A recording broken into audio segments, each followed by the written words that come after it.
विधेयक पर बोलने का मुझे अवसर दिया। हमारे पार्टी के शीर्ष नेतृत्व को भी धन्यवाद देते हुए,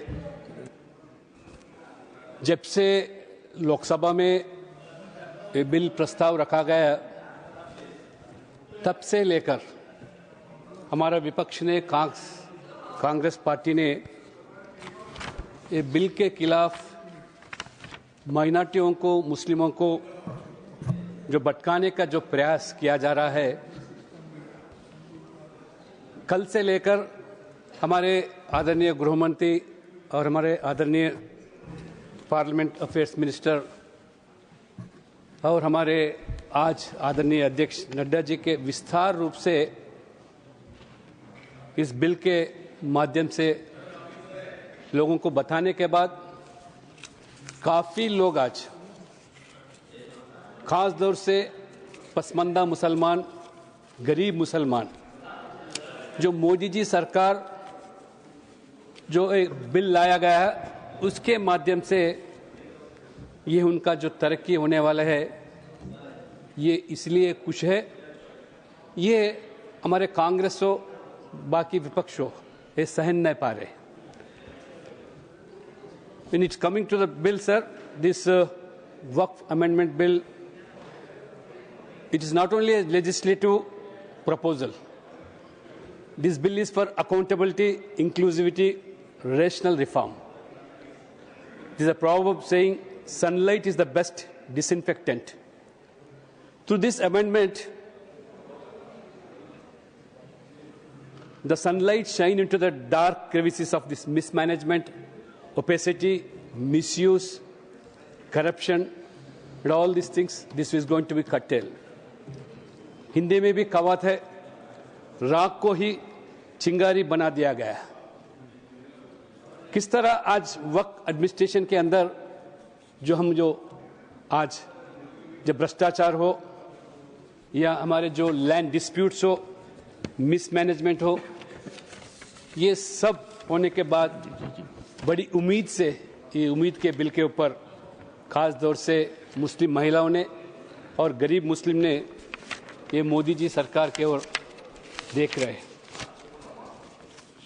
आज ये चर्चा के अंदर बार बार जो वक्फ की जो बात आती है, शब्द जो उल्लेख किया जाता है, I would like to make it clear as far as my knowledge goes.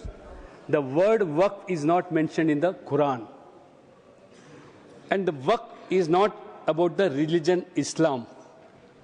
Waqf is about the Muslim society.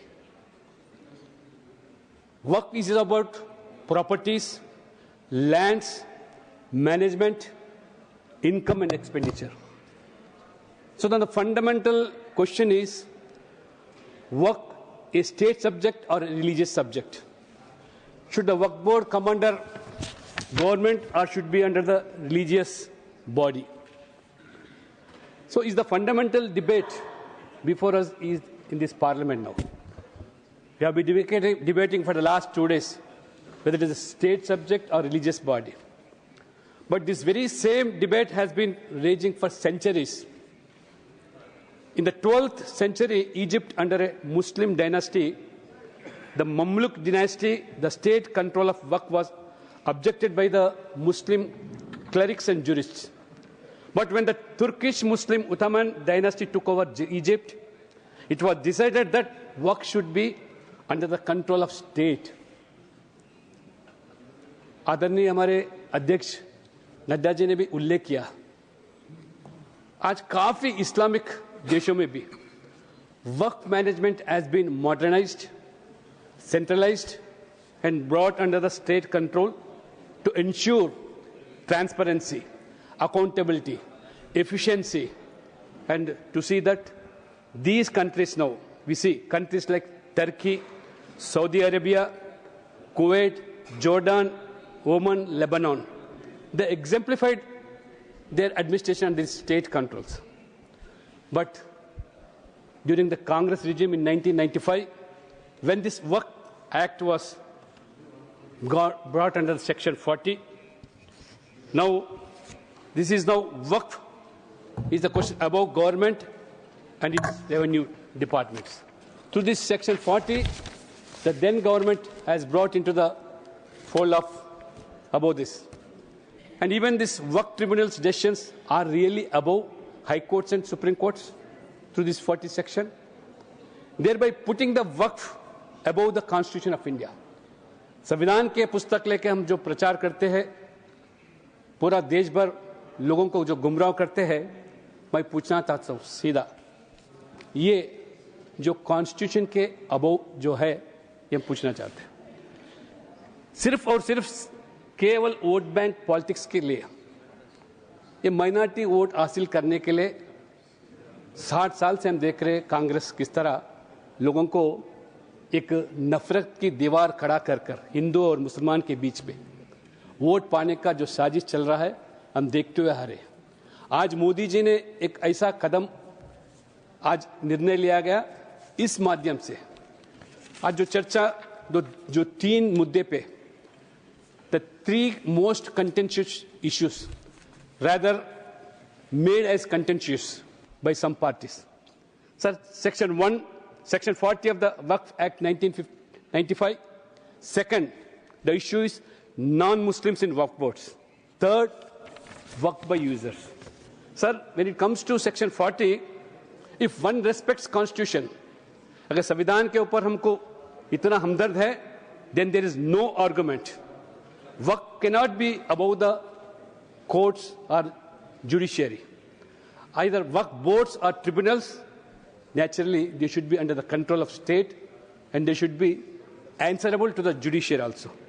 The proper management of the properties, ये इश्यू जो है ये प्रॉपर्टीज का मुद्दा है, इसका मैनेजमेंट का मुद्दा है, इसका देख रेख का मुद्दा है, और जो भी इसके अंदर जो गफला हो रहा है उसके बारे में ये मुद्दा है। Number 2, second, non-Muslims on Waqf boards. If Waqf boards are a state subject and India is a secular country, then the state has no specific religion, then non-Muslims can also on the board when it's come to the state control. So बार बार हमारे विपक्ष के नेता और खासतौर से हमारे, मैं जिस प्रांत से आता हूँ हैदराबाद तेलंगाना, हमारे मजलिस नेता बार बार यही सवाल उठा। आज सदन में भी कई लोग तिरुपति के बारे में, ये हमारे दक्षिण के मंदिर के बारे में, तमिलनाडु के मंदिर के बारे में बार बार बताया जा रहा है कि ये नॉन हिंदू इन मंदिरों में रह सकता है, ऐसा प्रश्न उठा। हमारे आदरणीय वित्त मंत्री ने, निर्मला सीतारमण जी ने खुलासा किया। मैं भी आपको बताना चाह रहा हूँ तिरुपति के बारे में, बार बार जो आप जिक्र कर रहे हैं, तिरुपति जो है एक धर्म संस्था